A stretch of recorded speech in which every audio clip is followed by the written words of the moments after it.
ओम श्री कृष्णाय नमः। मैं आप सभी का आपके अपने चैनल अनादि धारा में बहुत बहुत स्वागत करती हूँ।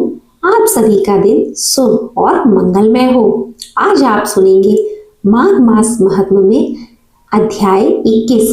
इससे पहले के अध्याय में आपने सुना था कि किस प्रकार एक गूंगा राजा सरस्वती देवी के आशीर्वाद से बोलने लगा था। आज आप सुनेंगे इसके आगे का वृतांत। श्री सूत जी कहते हैं, पूर्व काल में इवाक कुल को आनंदित करने वाले रुद्रसेन नाम से प्रसिद्ध एक राजा थे। सब गुणों से संपन्न कांतिपुर उनकी राजधानी थी और उनकी परम प्रिय पत्नी का नाम पद्मावती था। राजा रुद्रसेन बैसाख मास की पूर्णिमा को सदैव रानी पद्मावती के साथ थोड़ी सी सेना लेकर चमत्कारपुर के क्षेत्र में भगवान महाकाल का दर्शन करने के लिए जाते और भगवान महादेव के आगे स्त्री सहित श्रद्धा पूर्वक बैठकर रात्रि में जागरण करते थे। उपवास करके महादेव जी का चिंतन करते हुए रात बिताते थे। फिर प्रातःकाल उठकर स्नान करके धुले हुए वस्त्र पहनकर पवित्र होकर ब्राह्मणों एवं तपस्वी जनों को दान देते थे। साथ ही अन्य सहस्र दिनों अंधों और कंगालों इस प्रकार हर वर्ष वे बैसाख पूर्णिमा को यहाँ की यात्रा करते और महाकाल देव के सामने रात भर जागते थे। इससे उनका सदा अभ्युदय होने लगा और शत्रु अपने आप नष्ट होने लगे। एक समय उसी अवसर पर राजा हाटकेश्वर क्षेत्र में आए। तब उन्होंने देखा कि महाकाल देव के समक्ष अनेक अनेक देशों और विदेशों से श्रेष्ठ ब्राह्मण वहां आए हुए हैं। वे सब वेद पाठ में तत्पर हैं और परस्पर देवों, ऋषियों और मुनियों एवं प्राचीन राजर्षियों की कथा वार्ता कर रहे हैं। राजा ने क्रमशः उन सबको प्रणाम किया और स्वयं भी उनसे अभिनंदन होकर एक ओर बैठ गए। कथा समाप्त होने पर मुनीश्वर ने पूछा, हे राजन, तुम प्रतिवर्ष बैसाखी पूर्णिमा को दूर देश से यहाँ आकर केवल रात में महादेव जी के सामने जागरण करते हो। तीर्थों में जो स्नान आदि अन्य क्रियाएं बताई गई हैं, उन सबको छोड़कर पहले तुम इस जागरण कार्य की ओर ही ध्यान देते हो। अतः इसका फल क्या है, सो हम लोगों से बताओ। तब राजा ने कहा, हे विप्रवर, आप लोगों ने जो कुछ पूछा है वह यद्यपि गोपनीय रहस्य की बात है, तथापि मैं आपसे कहूंगा, प्राचीन काल की बात है। मैं वैदिश नगर के वैश्य कुल में उत्पन्न हुआ था। मेरे पास धन का सर्वथा अभाव था। मेरे भाई बंधु पग पग पर मेरा निरादर करते थे और अंत में उन्होंने मुझे त्याग दिया। तब मैं अपनी पत्नी को साथ लेकर परदेश को चल दिया। स्वराष्ट्र देश को धन धान्य से संपन्न सुनकर मन में उसी का ध्यान करते हुए चला और मार्ग में भिक्षा का अन्न भोजन करता हुआ मैं क्रमशः आगे बढ़ते बढ़ते अनर्थ देश में चमत्कारपुर के समीप आ पहुंचा। वहां मैंने स्वच्छ जल से भरा हुआ एक सरोवर देखा जो कमल वन से सुशोभित था। भूख प्यास और थकावट से बहुत कष्ट तो पा ही रहा था, लेकिन वहां पहुंचकर मैंने उस सरोवर की शीतल जल से स्नान किया। इसके बाद मेरी स्त्री ने मुझसे कहा, नाथ, इस जलाशय से कुछ कमल संग्रह कर लीजिए जिससे आज का भोजन चले। यह पास ही इंद्रपुरी के समान मनोहर नगर दिखाई देते हैं। वहां चलकर इन कमलों को बेच देना चाहिए। तब मैंने बेचने के लिए बहुत से कमल संग्रह कर लिए और चमत्कारपुर में आकर सब ओर भ्रमण किया, किंतु कोई भी मनुष्य उन कमलों को खरीदता नहीं था। भूख के मारे मैं दुर्बल हो रहा था। मेरा गला सूख गया था। उस समय सूर्यास्त हो गया। तब मैं बैरागी भाव को प्राप्त होकर स्त्री के साथ एक टूटे फूटे मंदिर में गया और उन कमलों को पृथ्वी पर रखकर लेट गया। फिर आधी रात बीतने पर मैंने गाने की धुन सुनी। तब मैंने मन में विचार हुआ कि निस्संदेह आज यहाँ जागरण का पर्व है, अतः चलो, यदि कोई मेरे इन कमलों को मूल्य देकर ले लेगा तो भोजन की व्यवस्था हो जाएगी। ऐसा निश्चय करके कमल लेकर मैं अपनी पत्नी के साथ जहां से गीत की ध्वनि आ रही थी उसी ओर चल दिया। वहां जाने पर मैंने देवताओं के स्वामी भगवान महाकाल को श्रेष्ठ द्विज द्वारा पूजित होते हुए देखा। वे ब्राह्मण भगवान के आगे बैठकर जप और गीत में लगे थे। कोई नृत्य करते, कोई गीत गाते, कोई होम करते और कोई धार्मिक उपाख्यान करते थे। तब मैंने एक व्यक्ति से पूछा कि यहाँ कोई जागरण किया जाता है, तो उसने बताया कि आज भगवान महाकाल की प्रसन्नता के लिए उपवास परायण ब्राह्मणों द्वारा भक्ति भाव से जागरण किया जाता है। आज मास की पुण्यम तिथि पूर्णिमा है। इस समय जो मनुष्य भगवान महाकाल के आगे भक्ति पूर्वक जागरण करता है वह निश्चय ही स्वर्ग लोक को प्राप्त होता है।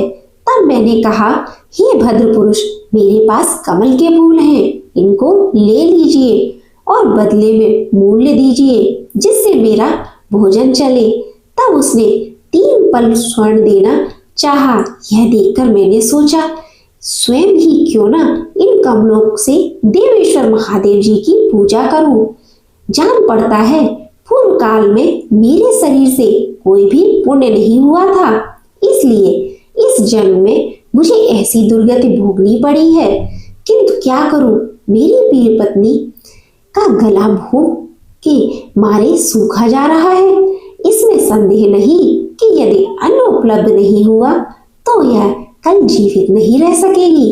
इस प्रकार चिंता में पड़े हुए मुझसे मेरी विनयशील पत्नी ने मंदवाणी में कहा कि हे नाथ, धन के लोभ से इन कमलों का विक्रय नहीं कीजिए। आज अपने पास अन्न न होने से स्वतः उपवास व्रत का योग लग गया है। भूख के कष्ट से हम अब तक तो जागते ही रहे हैं, शेष रात्रि में भी और भी जागरण कर लेंगे। हमने सरोवर में दिन के समय स्नान करके देव पूजन किया ही था। इस समय भी इन कमलों से हम भगवान महाकाल का पूजन करें, इससे हम दोनों का परम कल्याण होगा। पत्नी के ऐसा कहने पर हम दोनों ने बड़ी प्रसन्नता के साथ कमल पुष्पों से महादेव जी का पूजन किया। भूख की पीड़ा से नींद तो हमारे पास आ ही नहीं। प्रातः काल जब सूर्योदय हुआ उस समय भूख से पीड़ित होकर उसी स्थान पर मेरी मृत्यु हो गई। तब से मेरी पत्नी ने मेरे शरीर को लेकर बड़े हर्ष के साथ चिता की अग्नि में प्रवेश किया। उसी पुण्य प्रभाव से मैं कांतिपुर का राजा हुआ और मेरी पत्नी दशान देश के राजा की पुत्री हुई, जिसे अपने पूर्व जन्म की बातों का स्मरण था। दशान राज ने इसका स्वयंवर रचाया और उसमें इसने मुझे पहचान कर मुझको ही वरण किया और मैंने भी इसे अपने पूर्वजन्म की पत्नी समझकर अपना लिया।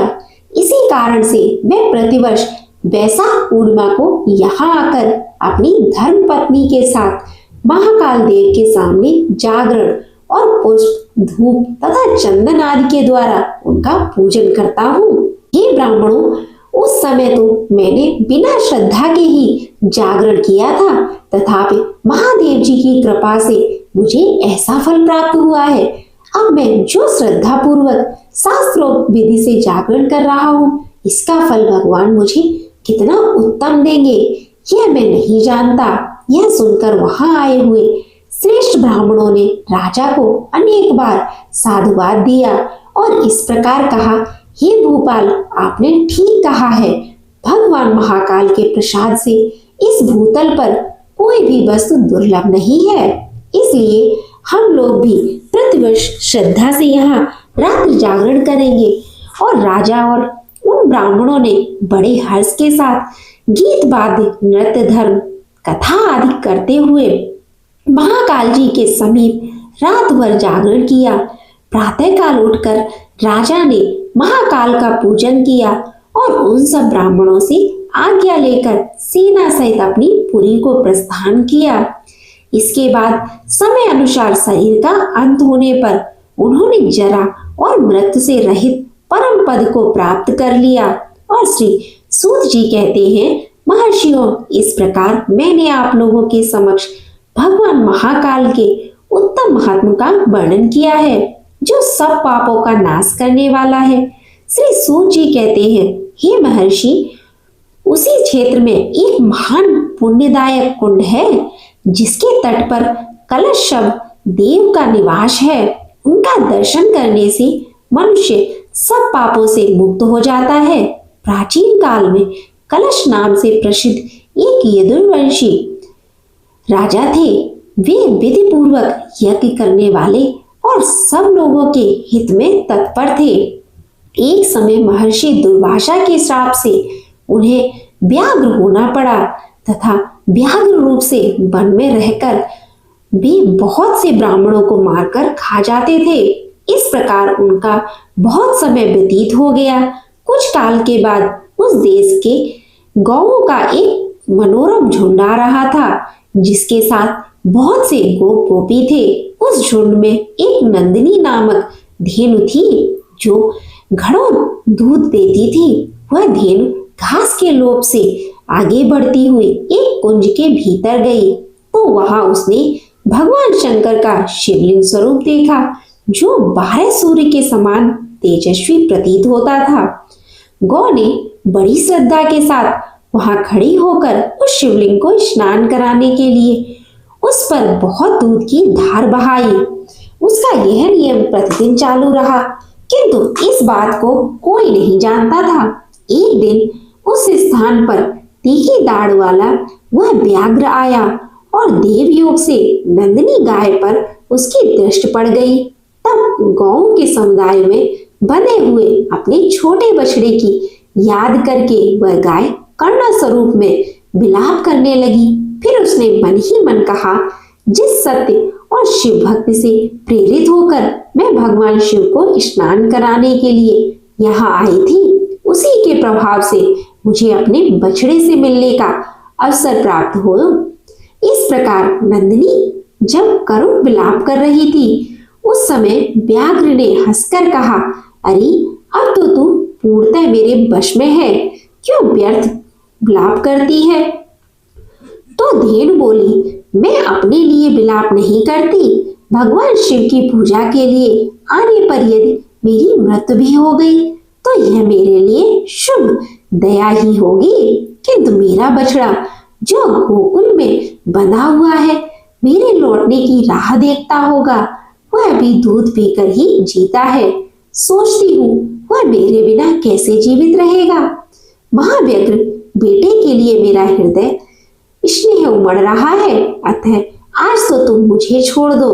मैं उसे अपनी सखियों को सौंप कर फिर तुम्हारे पास लौट आऊंगी। तब व्याघ्र बोला, तुम मृत्यु के मुख में आ गई हो, अब यदि किसी प्रकार निकल जाओगी तो फिर उसी मृत्यु के समीप कैसे लौट आओगी? तो नंदिनी ने कहा, व्याघ्र, मैं शपथ खाकर कहती हूँ कि तुम्हारे पास लौट आऊंगी। ब्राह्मण की हत्या करने और माता पिता को लाने से जो पाप होता है, उसी पाप से मैं लिप्त हो जाऊं। यदि पुनः लौट कर न आऊं, रजस्वला स्त्री से संपर्क करने वाले और बिना वस्त्रों के सोने वाले पुरुषों को जो पाप लगता है, मैं उसी पाप से लिप्त हो जाऊं। यदि मैं लौटकर न आऊं, गौ कन्या और ब्राह्मणों को अलंकित करने वाले लोगों को जो पाप लगता है, उसी पाप से मैं लिप्त हो जाऊं। यदि पुनः लौटकर न आऊं। इन शपथ को सुनकर व्याघ्र ने कहा, यदि ऐसी बात है तो घर को जाओ और अपने पुत्र को जी भर कर देख लो, फिर उसे सखियों को सौंप कर लौट आना। इसके बाद नंदिनी जहाँ उसका बछड़ा था उसी स्थान पर गई। अपनी माता को रमाता हुआ देखकर बछड़ा बोला, माँ, आज तुम्हारा मन उद्विग्न क्यों हो रहा है? तो नंदिनी बोली, बेटा, पहले दूध पी लो, जिससे तृप्त होने पर मैं तुमसे सब बात बताऊंगी। उसकी बात सुनकर बछड़े ने यथोचित दूध पी लिया। उसके बाद बछड़े ने इस प्रकार कहा, माँ, जंगल में कोई घटना हुई है? वह सब बताओ जिसे सुनकर मेरा मन शांत हो। तो नंदिनी बोली, बस आज मैं घोर वन में अपनी इच्छा के अनुसार घूमती चली गई थी। वहां एक व्याघ्र ने मुझे घेर लिया। वह मुझे खा लेना चाहता था, किंतु मैंने शपथ के द्वारा उसे यह विश्वास दिलाया कि मैं गौ के झुंड में अपने बच्चे को देखकर फिर लौट आऊंगी। अनेक शपथ करने पर मुझे छोड़ा है, अतः अब फिर मैं वहीं जाऊंगी। तो बछड़े ने कहा, माँ, आज तुम जहां जाओगी वहां मैं भी चलूंगा। यदि तुम्हारे साथ व्याघ्र मुझे भी मार डालेगा तो मात्र भक्त पुरुषों की जो गति होती है वही निश्चय पूर्वक मुझे भी मिलेगी। बालकों के साथ माता के समान दूसरा कोई बंध नहीं है, माता के समान कोई रक्षक नहीं है, और माता के समान दूसरी कोई गति नहीं है। माता के समान कोई पूज्य गुरु नहीं है, और माता के समान इस लोक या परलोक में कोई देवता नहीं है। नास्ति मात सम पूजो नास्ति मात सम सखा नास्ति मात समो देव लोके परम च। फिर बछड़ा आगे कहने लगा कि मेरा मानकर श्रेष्ठ पुरुषों को सदा अपनी माता के प्रति भक्ति रखनी चाहिए। जो पुत्र मातृभक्ति को ही प्रजापति निर्मित परम भक्ति मानकर सदा उसका आचरण करते हैं वे परम गति को प्राप्त होते हैं।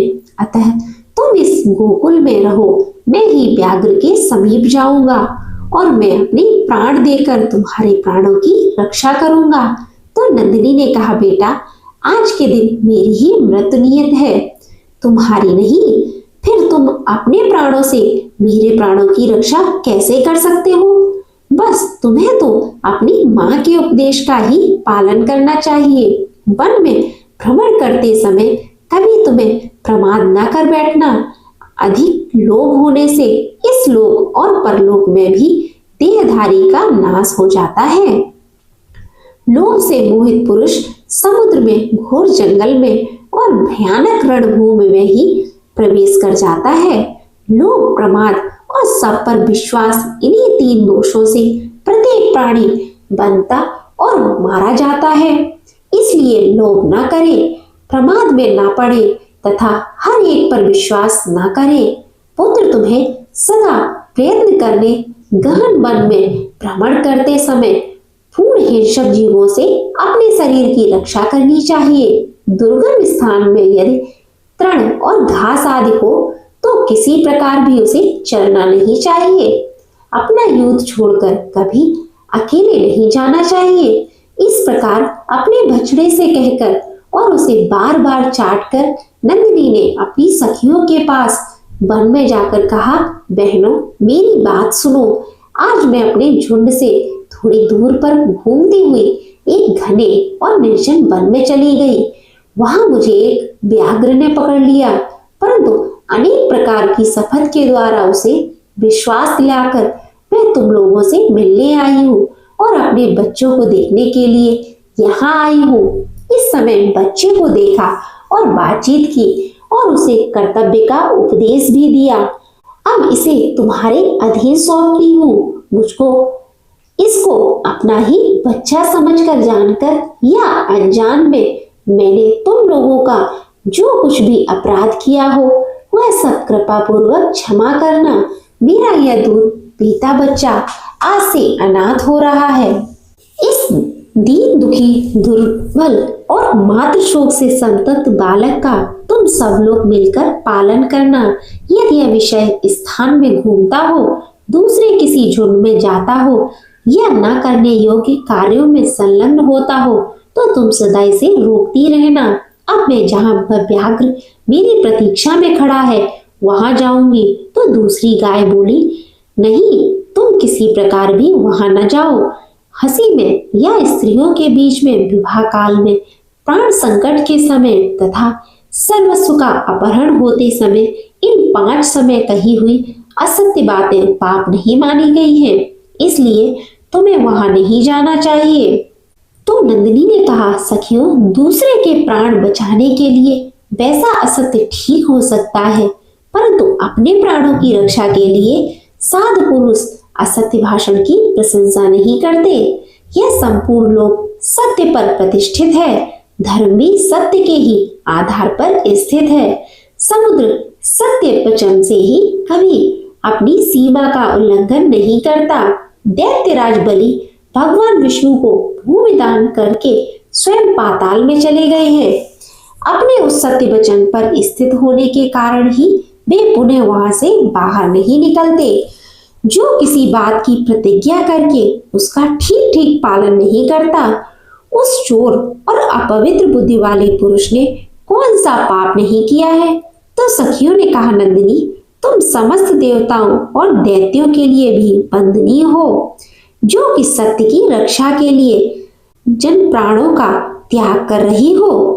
कल्याणी, तुम तो स्वयं ही धर्मार्थ वचन बोलने वाली हो, समस्त सद्गुणों से संपन्न हो और सदा सत्य में स्थिर रहती हो। हम लोग तुम्हें क्या शिक्षा देंगे। महाभाग्य जाओ, बच्चे के लिए शोक ना करो। तुमने हमारे लिए जो आज्ञा दी है उसका हम पालन करेंगे, परंतु हम इस बात को जानते हैं कि सदा सत्य में स्थित रहने वाले प्राणियों का आरंभ किया हुआ कोई भी कार्य निष्फल नहीं होता। श्री सूत जी कहते हैं, महर्षियों, नंदिनी अपनी सखियों से इस प्रकार बातचीत करके उस व्याघ्र के पास चली गई और जहां वह व्याघ्र खड़ा था वहां जा पहुंची। वहां नंदिनी बोली, महाव्याघ्र, मैं अपने सत्य और शपथ पर स्थित रहकर तुम्हारे पास आई हूँ। अब तुम मेरे मांस से यथेष्ट तृप्ति लाभ करो। सत्य का आश्रय लेकर प्राणियों का भय छोड़कर पुनः अपने पास आई हुई नंदिनी को देखकर वह दुष्ट कर्मठ हो गया। व्याघ्र बोला, सत्यवादी, तुम्हारा स्वागत है। सत्य पर स्थित रहने वाले प्राणियों का कभी अमंगल नहीं होता। भद्रे, तुमने शपथ खाकर कहा था मैं आऊंगी। इससे मेरे मन में यह कौतूहल हो रहा था कि क्या यह सचमुच ऐसा करेगी, परंतु तुमने अपने सत्य की रक्षा की। महाभाग्य तुम्हारा। मुझ दुरात्मा पापी को उपदेश देकर अनुग्रहित करो, जिससे इस लोक और परलोक में मेरा कल्याण हो। मेरा ऐसा विश्वास है कि तुम्हें अपने सत्याचरण के प्रभाव से कुछ भी अज्ञात नहीं है। अतः संक्षेप से धर्म का सार सर्वस्व मुझे बताओ, जिससे मुझे सत्संग का पूरा पूरा फल प्राप्त हो। तो नंदिनी बोली, सतयुग में तप की, त्रेता में ध्यान की और द्वापर में यज्ञ की और दान की तथा कलयुग में एकमात्र दान की प्रशंसा करते हैं।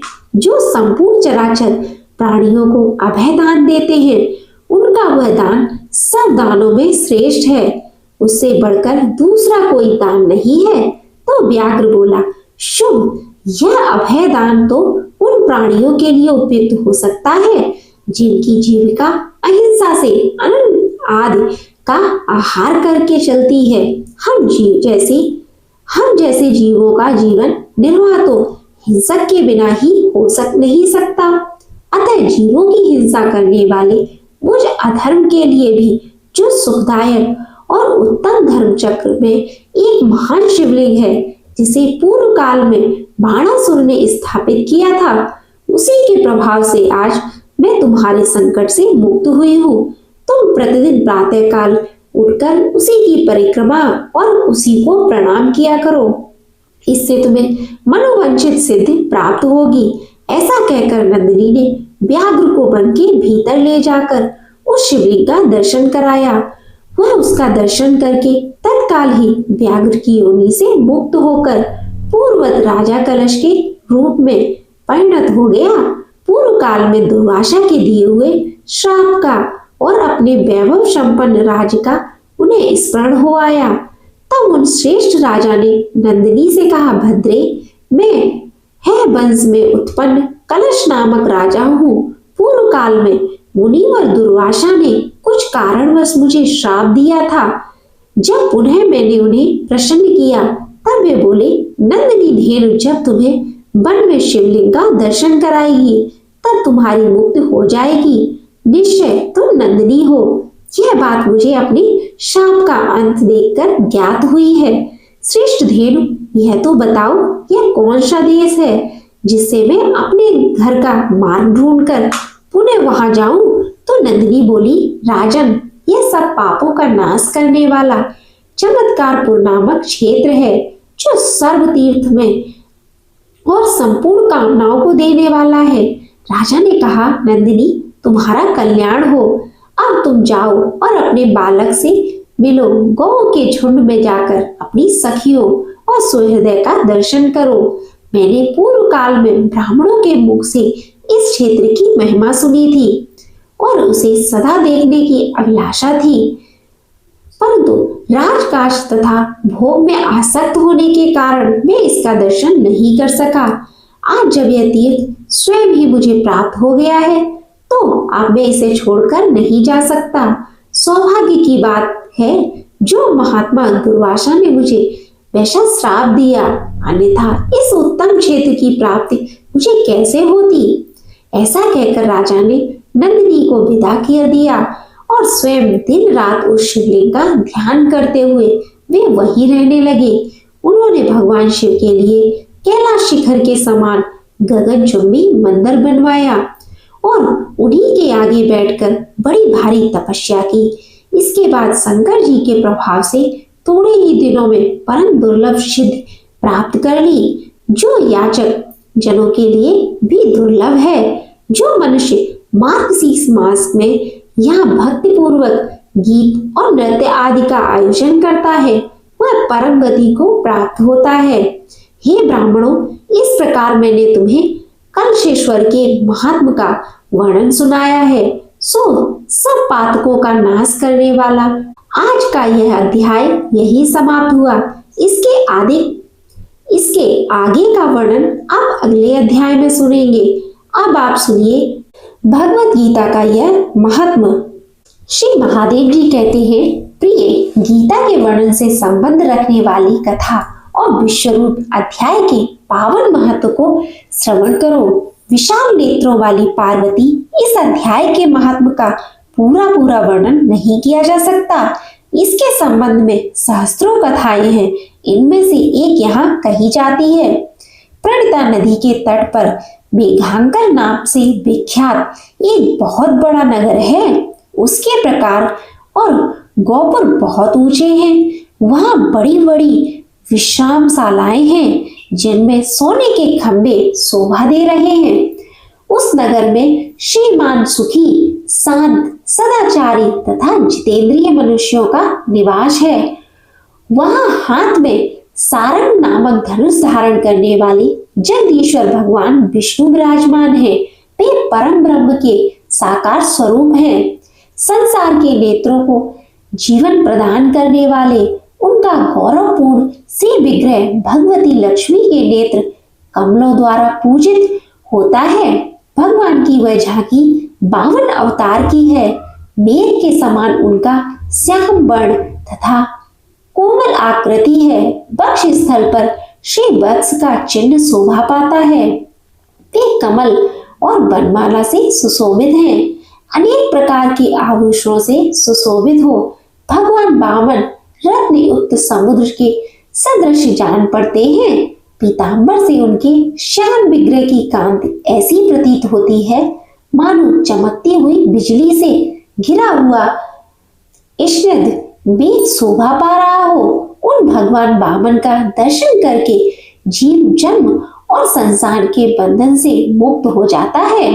उस नगर में मेखला नामक महान तीर्थ है, जिसे स्नान करके मनुष्य शाश्वत वैकुंठ को प्राप्त होता है। वहां जगत के स्वामी करुणासागर भगवान नरसिंह का दर्शन करने से मनुष्य के 7 जन्मों के पाप नष्ट हो जाते हैं। जो मनुष्य मेखला में गणेश जी का दर्शन करता है, वह सदा दुस्तर विघ्नों से पार पा जाता है। उसी मेघांकर नगर में कोई ब्राह्मण थे, जो ब्रह्मचर्य परायण, ममता और अहंकार से रहित, वेद शास्त्रों में प्रवीण, जितेंद्रिय तथा भगवान वासुदेव के शरणागत थे। उनका नाम सुनंदन था।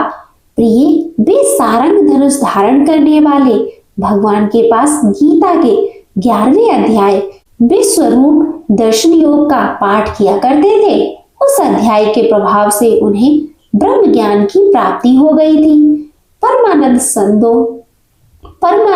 संदोह से पूर्ण उत्तम ज्ञानमयी समाधि के द्वारा इंद्रियों के अंतर्मुख हो जाने के कारण वे निश्चल स्थिति को प्राप्त हो गए थे और सदा जीवन मुक्त योगी की स्थिति में रहते थे। एक समय जब बृहस्पति सिंह राशि पर स्थित थे, महायोग सुनंदन ने गोदावरी तीर्थ की यात्रा आरंभ की। वे क्रमशः बीरज तीर्थ, तारा तीर्थ, कपिला संगम, अष्ट तीर्थ, कपिला द्वार, नरसिंह, अंबिकापुरी तथा कस्थानपुर आदि क्षेत्रों में स्नान और दर्शन करते हुए विवाद मंडप नामक नगर में आए। वहां उन्होंने प्रत्येक घर में जाकर अपने ठहरने के लिए स्थान मांगा, परंतु कहीं भी उन्हें स्थान नहीं मिला। अंत में गांव के मुखिया ने उन्हें बहुत बड़ी धर्मशाला दिखा दी। ब्राह्मण ने साथियों सहित उनके भीतर जाकर रात में निवास किया। सवेरा होने पर उन्होंने अपने को तो धर्मशाला के बाहर पाया, किंतु उनके और साथी नहीं दिखाई दिए। वे उन्हें खोजने लगे। इतने में ही मुखिया से उनकी भेंट हो गई। मुखिया ने कहा, मुनिश्रेष्ठ, तुम सब प्रकार से दीर्घायु जान पड़ते हो। सौभाग्यशाली तथा पुण्यवान पुरुषों में तुम सबसे पवित्र हो। तुम्हारे भीतर कोई लोकोत्तर प्रभाव विद्या है। तुम्हारे साथी कहाँ गए, कैसे इस भवन से बाहर हुए, इसका पता लगाओ। मैं तुम्हारे सामने इतना ही कहता हूँ कि तुम्हारे जैसा तपस्वी मुझे दूसरा कोई दिखाई नहीं देता। विप्रवर, तुम्हें किस महामंत्र का ज्ञान है, किस विद्या का आश्रय लेते हो तथा किस देवता की दया से तुम्हें अलौकिक शक्ति प्राप्त हुई है? भगवान कृपा करके इस गांव में रहो, मैं तुम्हारी सब प्रकार से सेवा करूंगा। यह कहकर ग्रामपाल ने मुनीश्वर सुनंदन को अपने गांव में ठहरा लिया। वह दिन रात बड़ी भक्ति से उनकी सेवा करने लगा। जब 7-8 दिन बीत गए, तब एक दिन प्रातःकाल आकर वह बहुत दुखी हो महात्मा के सामने रोने लगा और बोला, हाय, आज रात में राक्षस ने मुझ भाग्यहीन के बेटे को चबा लिया है। मेरा पुत्र बड़ा ही गुणवान और शक्तिमान था। ग्रामपाल के इस प्रकार कहने पर योगी सुनंदन को पूछा, कहाँ है वह राक्षस और किस प्रकार उसने तुम्हारे पुत्र का भक्षण किया है? तो मुखिया बोला, ब्राह्मण, इस नगर में एक बड़ा भयंकर नरभक्षी राक्षस रहता है। वह प्रतिदिन आकर इस नगर में मनुष्यों को खा लिया करता था। तब एक दिन समस्त नगरवासियों ने मिलकर उससे प्रार्थना की, राक्षस, तुम हम सब लोगों की रक्षा करो, हम तुम्हारे लिए भोजन की व्यवस्था किए देते हैं।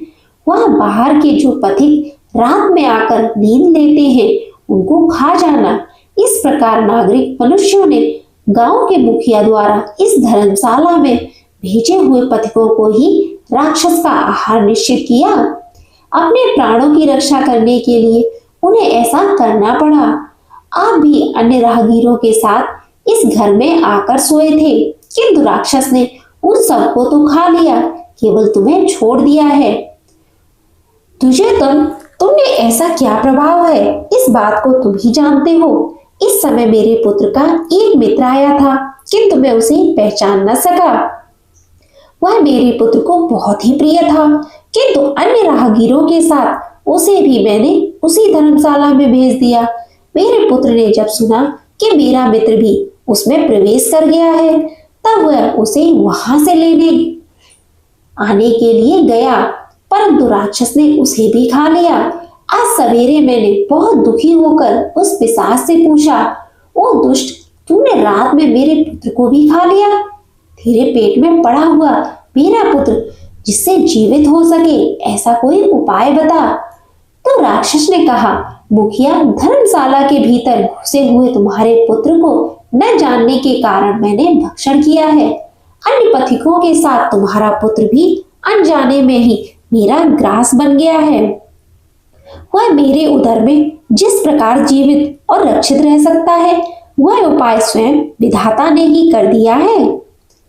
जो ब्राह्मण सदा गीता के 11वें अध्याय का पाठ करता हो, उसके प्रभाव से मेरी मुक्ति होगी और मरे हुए को पुनः जीवन प्राप्त होगा। यहाँ कोई ब्राह्मण रहते हैं जिनको मैंने एक दिन धर्मशाला से बाहर कर दिया था। वे निरंतर गीता के 11वें अध्याय का जाप किया करते हैं। इस अध्याय के मंत्र से 7 बार अभिवंदित करके यदि वे मेरे ऊपर जल छीट दें तो मैं निसंदेह मेरा सांप से उद्धार हो जाएगा। इस प्रकार उस राक्षस का संदेश पाकर मैं तुम्हारे निकट आया हूँ। मुखिया बोला, ब्राह्मण, पहले इस गांव में कोई किसान ब्राह्मण रहता था। एक दिन वह अगहनी के खेत की क्यारियों की रक्षा करने में लगा था। वहां से थोड़ी ही दूर पर एक बहुत बड़ा गिद्ध किसी राही को मार कर खा गया था। उसी समय एक तपस्वी कहीं से निकले जो उस राही को लिए दूर से ही दया दिखाते आ रहे थे। गिद्ध उस राही को खाकर आकाश में उड़ गया। तब उस तपस्वी ने उस किसान से कहा, ओ दुष्ट हलवाही, तुझे धिक्कार है, तू बड़ा ही कठोर और निर्दयी है। दूसरे की रक्षा से मुंह मोड़कर केवल पेट पालने के धंधे में लगा है। तेरा जीवन नष्ट प्राय है। अरे शब्द होते हुए भी जो चोर, दाढ़ वाले जीव, सर्प, शत्रु, अग्नि, विष, जल, गिद्ध, राक्षस, भूत तथा बेताल आदि के द्वारा घायल हुए मनुष्यों की उपेक्षा करता है, वह उनके वध का फल पाता है। जो शक्तिशाली होकर भी चोर आदि के चंगुल में फंसे हुए ब्राह्मण को छुड़ाने की चेष्टा नहीं करता, वह घोर नरक में पड़ता है और पुनः भेड़िए की योनि में जन्म लेता है। जो वन में मारे जाते हुए तथा गिद्ध और व्याघ्र की दृष्टि में पड़े हुए जीव की रक्षा के लिए छोड़ो छोड़ो की पुकार करते हैं, वह परम गति को प्राप्त होते हैं। जो मनुष्य गौ की रक्षा के लिए व्याघ्र, भील तथा दुष्ट राजाओं के हाथ से मारे जाते हैं, वे भगवान विष्णु के परम पद को प्राप्त होते हैं, जो योगियों के लिए भी दुर्लभ है। सहस्त्र अश्वमेध और 100 वाजपेयी यज्ञ मिलकर शरणागत रक्षा की 16वीं कला के बराबर भी नहीं है। दीन तथा भयभीत जीव की उपेक्षा करने से पुण्यवान पुरुष भी समय आने पर कुंभी पापक नाम नरक में पकाया जाता है। तूने दुष्ट गिद्ध के द्वारा खाए जाते हुए राही को देखकर उसे बचाने में समर्थ होते हुए भी जो उसकी रक्षा नहीं की, इससे तू निर्दयी जान पड़ता है, अतः तू राक्षस हो जा। हलवाहा बोला, ऋषि, मैं यहाँ उपस्थित अवश्य था, किंतु मेरे नेत्र बहुत देर से खेत की रक्षा में लगे थे, अतः पास होने पर भी गिद्ध के द्वारा मारे जाते हुए इस मनुष्य को मैं नहीं जान सका, अतः मुझ दीन पर अनुग्रह कीजिए।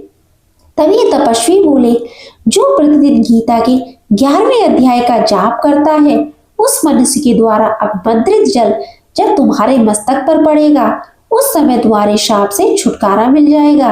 यह कहकर तपस्वी चले गए और वह हलवाहा राक्षस हो गया। अतः द्विश्रेष्ठ, तुम चलो और 11वें अध्याय से तीर्थ के जल को अभिमंत्रित करो, फिर उसे अपने हाथ से उस राजा के मस्तक पर छिड़क दो। मुखिया की यह प्रार्थना सुनकर ब्राह्मण के हृदय में करुणा भर आई। वे बहुत अच्छा कहकर उसके साथ राक्षस के निकट गए। वे ब्राह्मण योगी थे।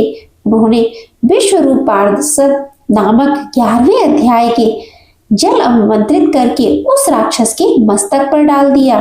गीता के 11वें अध्याय के प्रभाव से वह श्राप से मुक्त हो गया।